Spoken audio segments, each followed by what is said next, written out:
In the opening weeks of Operation Epic Fury, the United States military encountered a reality it hadn't faced in decades.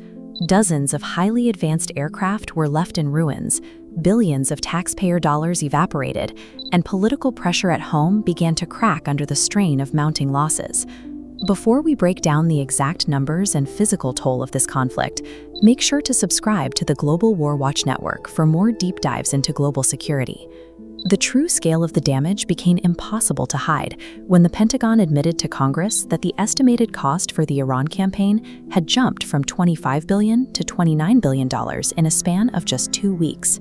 The $4 billion jump in just 14 days indicates that the military is paying for lost airframes.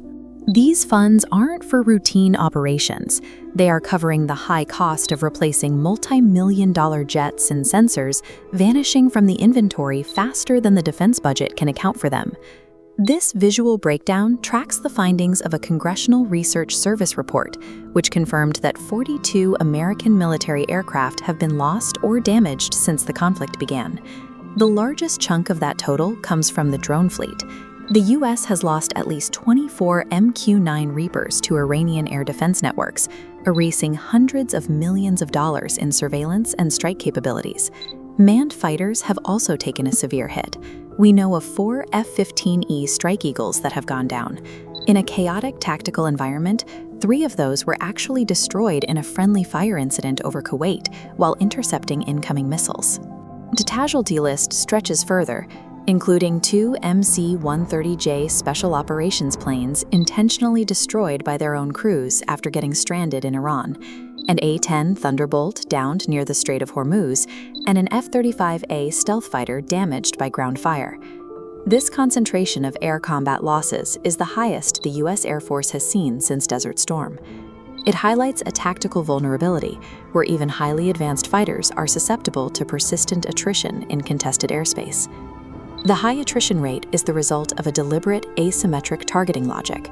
Instead of dogfighting American jets in the sky, Iran used cheap, expendable drones to target the logistical aircraft parked on the ground, a strategy analysts call attacking the nests and eggs.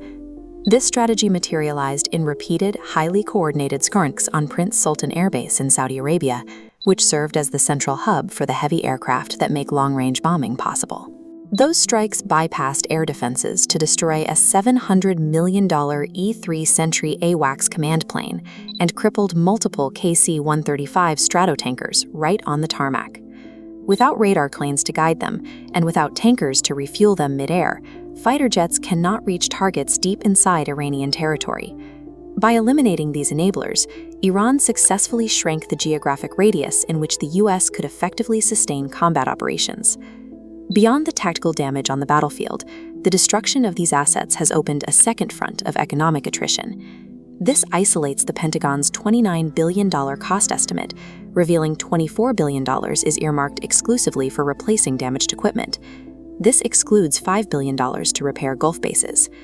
To bridge the gap, the Pentagon is requesting an additional $200 billion. Replacing highly complex aviation assets creates a financial burn rate that is difficult to sustain. Every lost tanker or command plane represents a decade of procurement budget consumed in one afternoon. The financial impact extends far beyond the military budget. The closure of the Strait of Hormuz and strikes on regional energy facilities have triggered a massive spike in global oil prices. The federal government is particularly vulnerable to these price swings. Higher energy costs added an estimated $1.19 billion to the military's fuel bill over just the first 78 days of the war. This line graph projects the cost of financing this war through national debt. Based on current interest rates, taxpayers will be responsible for an additional $10.9 to $26.9 billion in interest payments over the next decade. It demonstrates how a lower-tech adversary can weaponize time and global markets. By extending the conflict, they force the United States to absorb compounding costs that grow long after the shooting stops. Modern military operations are ultimately sustained by domestic political support, and that support is now reaching a breaking point. This graphic highlights recent Chicago Council and YouGov polling, which reveals that 58% of Americans now oppose the ongoing military campaign in Iran. This opposition is linked directly to household finances. 86% of the public report that the conflict is damaging their cost of living, primarily due to a 30% spike in domestic gas prices. These economic pressures are creating political paralysis. 45% of Americans view the war as a stalemate, and a clear 70% majority now want the administration to pursue an immediate deal to end the conflict. This diagram shows the arithmetic of Operation Epic Fury. Conventional military dominance struggles when a drone that costs $50,000 can eliminate the logistical tail for a $250 million aviation network. When low-cost strikes erase high-value assets and energy disruptions erode support at home, the financial burden of the conflict can quickly outweigh the value of its strategic goals. Thank you for watching the Global Warwatch Network. How long do you think a modern economy can sustain these kinds of asymmetric losses? Let us know your thoughts in the comments, and don't forget to like and subscribe for more analysis.